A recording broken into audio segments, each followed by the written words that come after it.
इह संसारे बहुदुस्तारे, इह संसारे बहुदुस्तारे,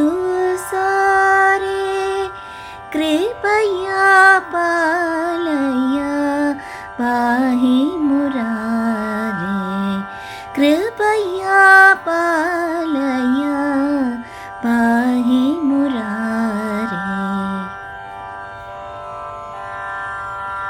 ഈ സംസാരത്തെ, ഈ ലോകത്തെ സംസാര സാഗരമെന്ന് പറയുന്നുണ്ട്, സാഗരവുമായി ഉപമിക്കുന്നുണ്ട്.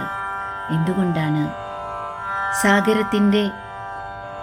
സമുദ്രത്തിൻ്റെ അവസാനം കാണുവാൻ തന്നെ പ്രയാസമാണ്. അതുപോലെ തന്നെയാണ് സംസാരമാകുന്ന സാഗരവും. ഈ സംസാരത്തിൻ്റെ അവസാനം കാണുവാനും പ്രയാസം തന്നെയാണ്. സമുദ്രത്തിൻ്റെ തിരകൾ നിൽക്കാറില്ല. ചിലപ്പോൾ ശാന്തമായിരിക്കും, എന്നാൽ ചിലപ്പോഴാകട്ടെ പ്രക്ഷുബ്ധവുമാണ്. സമുദ്രത്തിൻ്റെ ആഴം മനസ്സിലാക്കുവാനും ബുദ്ധിമുട്ടാണ്. അതുപോലെയല്ലേ ജീവിതത്തിലും സന്തോഷം വരും, ഉയർച്ചകളുണ്ടാകും, ചിലപ്പോൾ നിരാശയിൽ ആണ്ടുപോകും, ദുഃഖമുണ്ടാകും.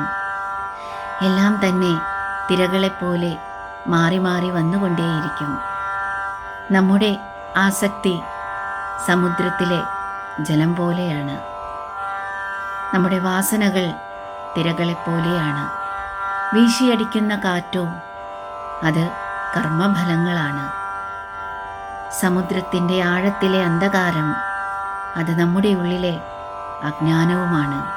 അപ്പോൾ എങ്ങനെയാണ് നമുക്ക് കരയ്ക്കെത്തുവാൻ സാധിക്കുന്നത്? അത് സാധ്യമാകുന്നത് ഭക്തി എന്ന പടവിലൂടെയാണ്. ഇവിടെ ജ്ഞാനമാകട്ടെ ദിശ കാണിക്കുന്ന ദീപവുമാണ്.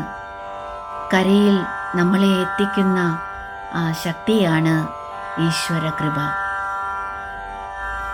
കൃപയാ പാരേ പാഹി മുരാരേ. ഈ തിരകളിലൂടെ നമുക്ക് ഒറ്റയ്ക്ക് നീന്തുവാൻ സാധിക്കില്ല. ഭഗവാൻ തന്നെ നമ്മളെ കരയ്ക്കെത്തിക്കണം. ഈ സംസാരത്തിൽ നിന്ന് രക്ഷപ്പെടുക എന്നതിനർത്ഥം ഈ ലോകത്തെ ഉപേക്ഷിക്കലല്ല. ലോകത്തിൻ്റെ ഉള്ളിലിരുന്നു കൊണ്ട് തന്നെ മനസ്സിൻ്റെ ബന്ധനത്തെ ഇല്ലാതാക്കുക എന്നതാണ്. അതിനുള്ള കൃപ, ഭഗവത് കൃപ എല്ലായ്പ്പോഴും നമ്മുടെ കൂടെ ഉണ്ടാകട്ടെ. ഓം ശ്രീ ഗുരുഭ്യോ നമഃ.